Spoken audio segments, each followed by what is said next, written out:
manifestation of God's saving grace.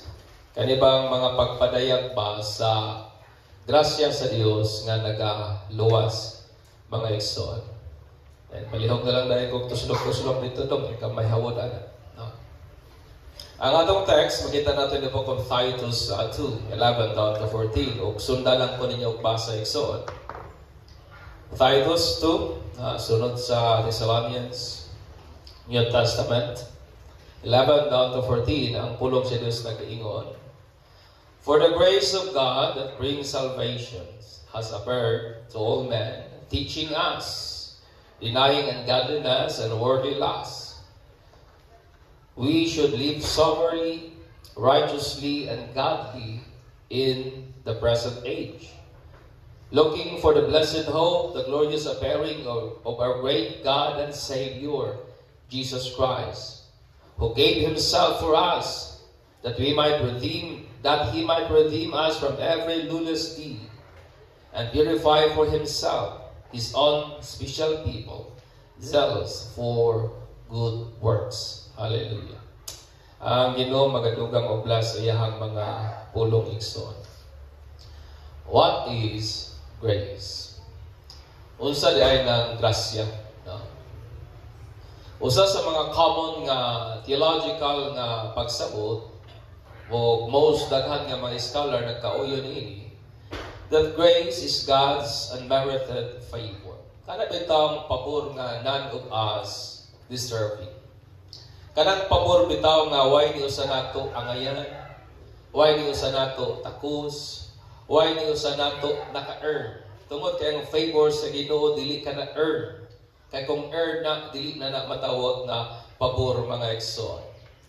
Nay duhang klaseng grace, una kining gitawag nato common grace. Nga mao kini ang kinatibuk-an nga ginapadayag sa Dios o available ngadto sa tanan. Apan kani nga grasya, it is non-saving. Dili kini makaluwas nga grasya mga igsoon. Kanang hangin, kanang kahayag, nakinahanglan taghangin para mabuhi, nakinahanglan tag-life paron nga mabuhi ang mga tanong, nakinahanglan ta og tubig, nakinahanglan ta og food. Kanang mga butang nga fundamental kana para ang kinabuhi mo thrive. Kay kung wala na mga igsoon, walay kinabuhi o imposibleng ang life mag-exist. O kanang tanan, available ka na to. Amen. Ang pagkaon, ang hangin, ang kahayag, ang tubig, available na ka na tong tanan, and that is the common grace. Baka na common nga grasya sa Ginoo, pero kana nga klase nga grasya, wala ka na magluwas ka na to. Amen. Wala ka na mag-say, nato aning ato ang wretched nga condition, my friend. Ang ikaduha is ang saving grace, which ang Ginoo nato yang exclusive nga gi-express. Diha o diha lamang niya gipadayag pinagi siyang anak nga si Jesus Christ o ni-appear nga di kanatong tanan agi usab sa iyang redemptive nga works. Amen. Ang exclusive nga grace sa Ginoo that saves. Iyang express, iyang ipadayag pinaagi lamang sa iyang anak nga si Jesus diha sa iyang redemptive works mga igsoon. Diha sa iyang gibuhat sa krus sa Calvary to save us gikan sa ato ang makaluluoy, alaot nga kahimtang tungod sa ato ang pagkahagba from the very presence of God. Si Apostol nga John the Beloved ni-affirm siya nga si Jesus Christ is the Word. Amen. Nga si Jesus mao gyud ang pulong who was in the beginning. Siyang pulong nga nasa sa sinugdanan na siya. Who was with God and was God. According to John 1 down to 3. Nga si Jesus nana sa sinugdanan uban sa Dios o si Jesus Dios nga nagpakatao og miduyog uban kanato puno sa grasya o kamatuoran. Amen ba? Jesus Christ is the embodiment of grace and truth. Siya ang kinatibuk-an, siya ang nagpadayag, siya ang kamatuoran, siya usab ang grasya mga igsoon. For the purpose nga nagpakatao siya to save us gikan sa ato ang alaot nga kahimtang agi sa iyang sacrificial nga death aron nga ikaw ug ako mabuhi pinaagi niya o para niya. Amen. Nga kitang tanan mabuhi ta agi kang Kristo o para kang Kristo mga igsoon. It was by the grace of God nga kitang tanan nalawas. Amen. It was by the grace of God that you and I nalawas kita. O kita nga mga luwas, katong mga luwas, sila tong mga taong nagdawat o nakabaton sa saving grace sa Ginoo. Amen. Those who are saved, mo to silang naka-obtain o naka-receive sa grace sa Ginoo o kana nga grasya sa Dios na nakaron nga kanila, na nakaron nga kanato mga igsoon. O kini nga grasya, it is so powerful nga dili nato kayang i-contain. It is so powerful nga dili kaya natong taguan, dili nato kayang punggan mga igsoon. Kitang tanan ingon nga mga recipient nga nagdawat pa sa grasya sa Dios aning saving grace sa Ginoo. O kani nga grasya evidently nga magmanifest sa ato ang mga kinabuhi. Kini nga grace magakadaya kayod ba? Magmanifest kayod sa atong mga kinabuhi, mga igsoon. Maka-remember ko na atong time nga di ko ganahagkaon og rice, kay muna og akong isuka, ako taon sa to akong tiyan ato kay magsuol man, magsakit.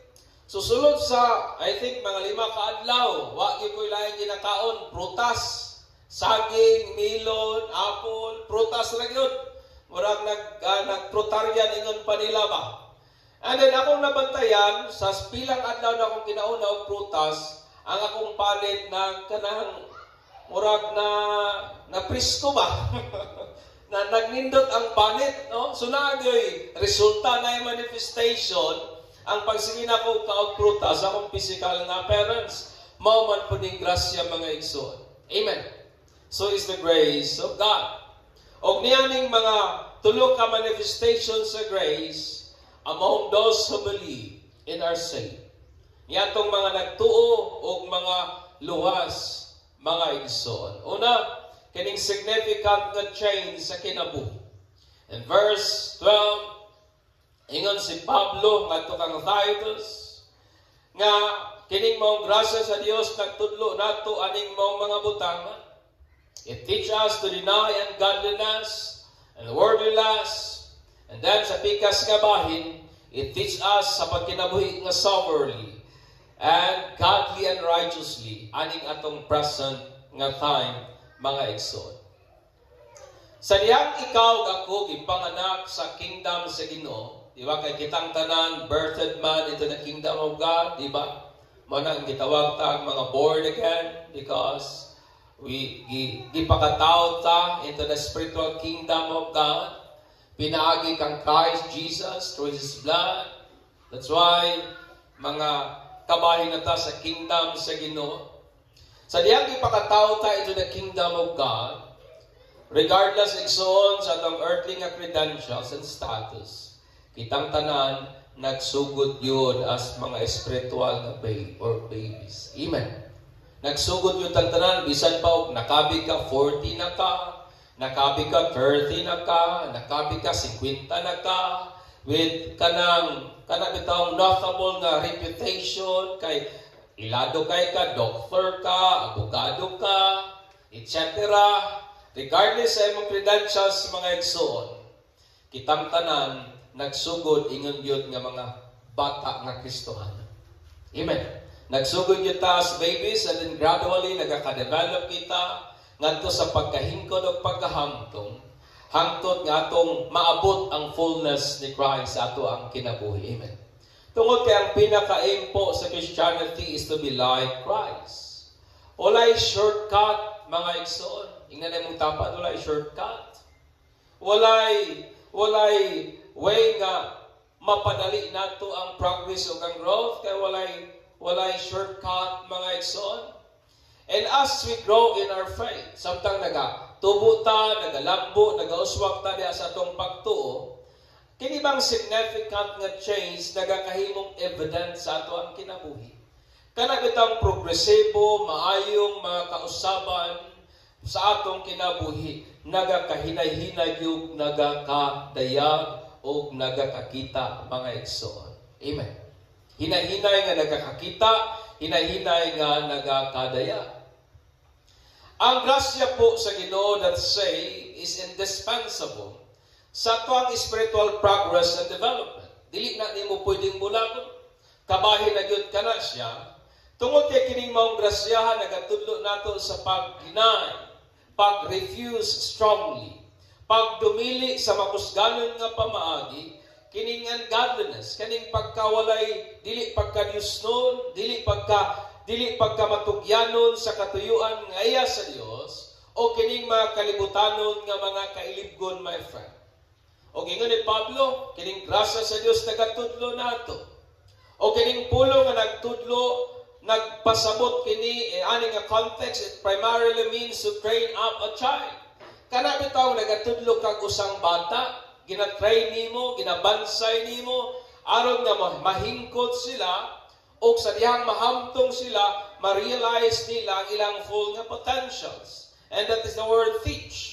Mo nang mabitaw na nga mga bata ginatudluan, ginaedukar, gikan sa daycare ngadto sa college, aron magkahamtong sila o ilahang ma-realize unsay kaya nila, unsay ilahang potentials mga igsoon.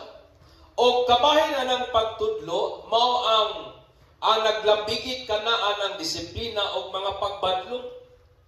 Naglambigit ang mga discipline o ang chastisement mga igsoon. Kini nagpasabot kanato that we are not just only saved by grace. Dili lang ta naluwas pinagi sa grasya, but we grow, we progress, we develop in our Christian faith by the grace of God. Amen. Nagakahamtong kita, nagakahingkod kita, nagauswag kita, nagalambo kita. Ya sa atong lakaw, sa atong pagpangalagad sa Ginoo. It is because of the grace of God. Amen. Amen. Grasya ka na sa Ginoo mga igsoon. Without the grace of God, imposible para nato nga magkahingkod kita o atong ma-realize ang atong potential as Christian. Amen. Di ba daghang mga butang atong nagaka-enjoy sa dihang naghingkod ng atong pagtuo? Daghang mga realization nato sa kinabuhi sa diyang naghingkod ng ato ang pagtuo, and that becomes possible. It is because of the grace of God that is at work in us. Amen. Tungod na sa grasya sa Ginoo, lingya gali na imong tapa, di ba? Nagkahamtong naman ka na, nagkahingkod naman ka na sa pagpangalagad sa Ginoo mga igsoon. Kaning saving grace, wala lang ni maglihok panahon sa atong conversion. Wala lang ni maglihok atong panahon nga una tang nituog, ni salig sa Ginoo.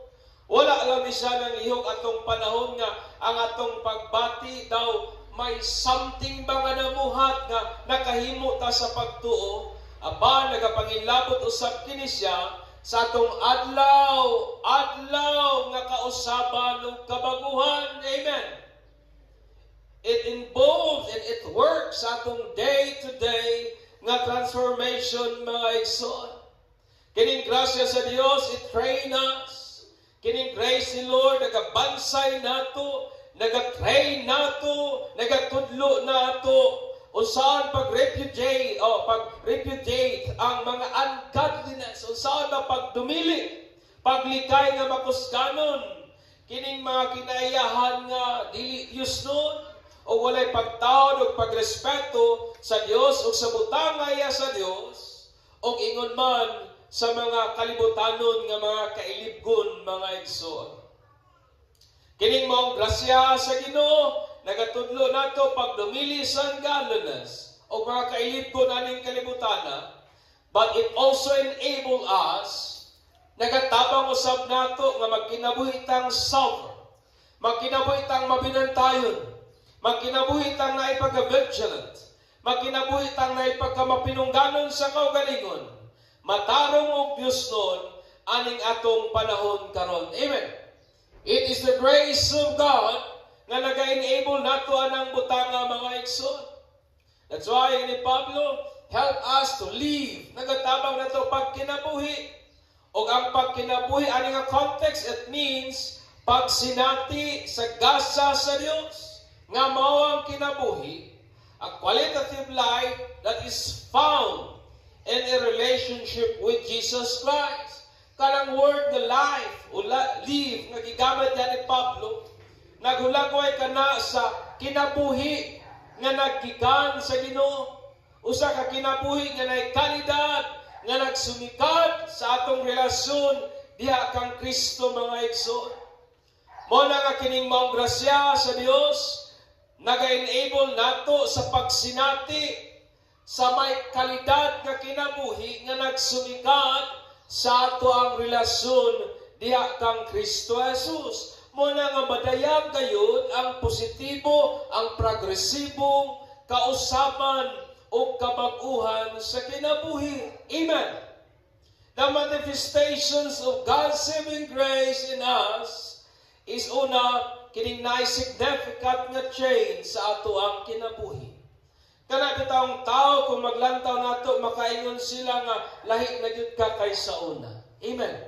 Nagid sila makita nga dako nga kalainan, mga igsoon, and that is because of the grace of God.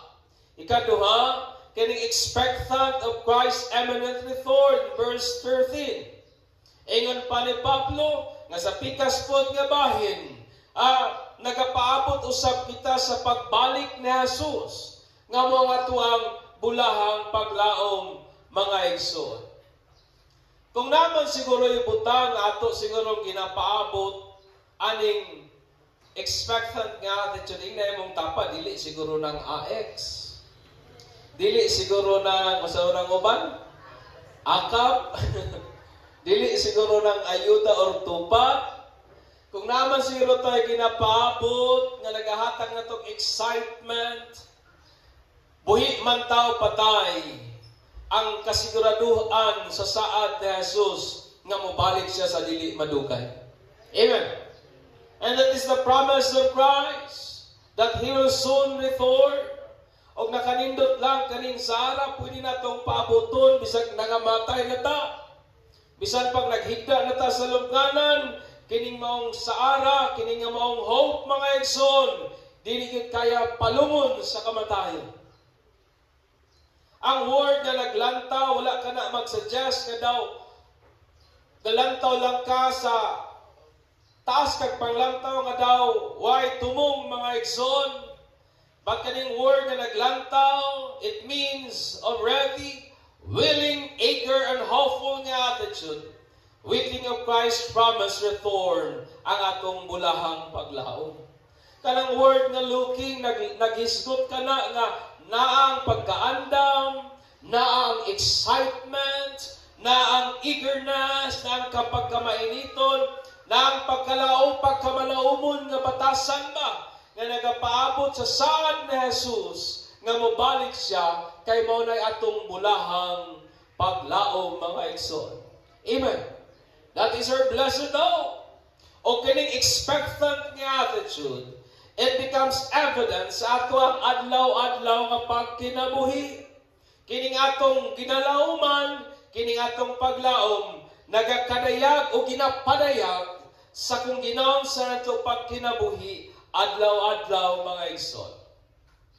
Ingon ang Bible in 1 John 3:2-3. Dear friends, now we are children of God, and what we will be has not yet been made known.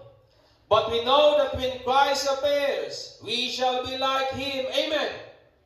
Unya inig padayag na Jesus, mahimutang sama niya, for we shall see Him as He is. All who have this hope, tanan nga nagbaton aning maong paglauma in Him, purify themselves just as He is pure. Ingon ang Bible, siya nga naglaom sa pagbalik ni Jesus. Ilang ginaputli ang ilang kaugalingon, ginahinluan nila ilang kaugalingon, ingon nga si Jesus, putli, mga igsoon. In 1 Thessalonians 1:3 ang Bible nagingon, We always thank God for all of you and continually mention you in our prayers. We remember before our God and Father who worked your word produced by faith, your labor prompted by love, and your endurance inspired by hope in our Lord Jesus Christ. Unsay ni Pablo nga ang ilang paglahutay dinasig sa paglaom nga naa diha kang Kristo Jesus. Amen. Ang butang nga dasig nato kining kasiguraduhan sa atong ginapaabot, kining atong paglaom nga naa kang Kristo Jesus, mga igsoon. Amen. Wa naman tayo napabaday tayo ginapaabot. Ang uban siguro nagpaabot kano sa maminyo. Ang uban siguro nagpaabot kano sa makauman ng eskwela. Ang uban siguro nagpaabot kano sa madato. Maybe some nagapaabot kano sa mo hayahay o kahimtang sa kinabuhi. Ba't kita nga Kristohano ng atong ginapaabot? Wa nagilain pa kay kining mong paglauma ang nagahatag natong kadasig, nagahatag natong inspiration sa pag-move forward, taliwala sa mga challenges sa kinabuhi, ug unsa man nga paglaom, unsa man nga hope, the coming of Jesus Christ. Amen. Ang paglaom nato nga si Jesus hadul ng mubalik, mga igsoon.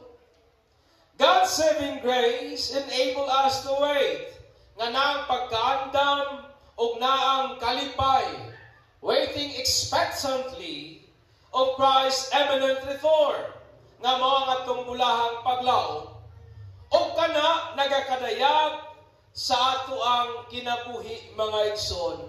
Sa laktod nga pagkaistorya, our manner of living only mirrors our hope, which is in Christ Jesus. Kani bitaw ang atong pagkinabuhi, igo lamang na nagapadayag sa kung unsay atong ginalauman. Amen. Kung nagpaabot ka nga may balaan nga Dios nga maabot, then you will make yourself imuon ni mo kaugalingon nga andam sa maong pagbalik sa Ginoo. Amen. Pero kung dili ka sigurado sa pagbalik ni Jesus, then who cares? Puy ani mo imong kinabuhi sa pamaagi nga wa magpadayag sa imuhang ginalauman. Mo na nga sa laktod nga pagkaistorya, kanang imong hope, it is attested by how you live your life. Amen. Diba? Mo na ingon ni John, kung nagpaabot ta sa pagbalik ni Jesus, then we will purify ourselves just as He is pure.